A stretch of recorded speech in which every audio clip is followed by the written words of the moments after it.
Hello guys, magandang araw po sa inyong lahat. Ito naman pong kaibigan nyo si Jake. Sa video natin ngayon, pag-usapan po natin, Tatay Digong dumating na sa The Hague, the Netherlands, para harapin ang kanyang kaso sa ICC or International Criminal Court.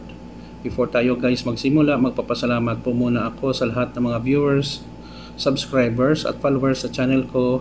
Maraming salamat po sa inyong walang sawang panonood at suporta sa channel ko. Kung bago lang kayo sa channel ko at gusto nyong video na ito, paki-like lang po, share, and huwag kalimutang mag-subscribe.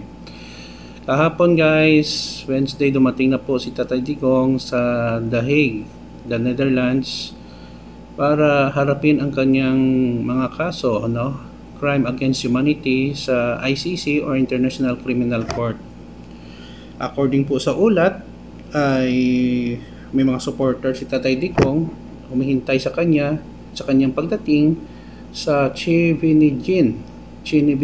Iban ko kung tama ba ang pagkasabi ko, prison following his arrest at na-request ng International Criminal Court in The Hague, Netherlands. So,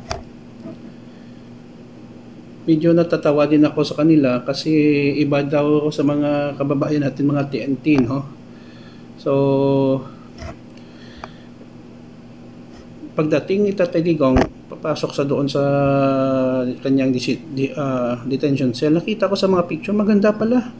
May computer pa at maganda ang pagkain, aircon, Kaso lang ang computer, may mga aklatan, hindi connected sa internet. Siyempre, mahirap na, May mga tao din na nagsusuporta kay Tatay Digong. Pero konti lang sa picture nakita ko.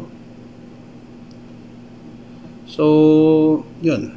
Nang masasabi ko dito, one step pa lang, para makamit ng mga biktima ng EJK ang hustisya.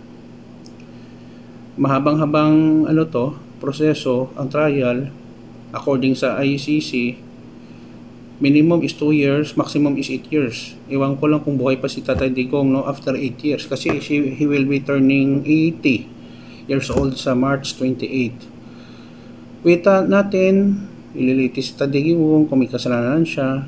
So, korte na ang hahatol, So, antabayan natin ang susunod na kabanata ng balitan nito, mga development sa kaso ni Tatay Digong. Pray po tayo palagi. Okay, so maraming salamat sa inyong panonood sa channel ko. Update ko lang kayo. Please like, share, and huwag kalimutan mag-subscribe kung bago lang kayo sa channel ko. I love you all. Ito naman pong kaibigan nyo si Jake. Paalam.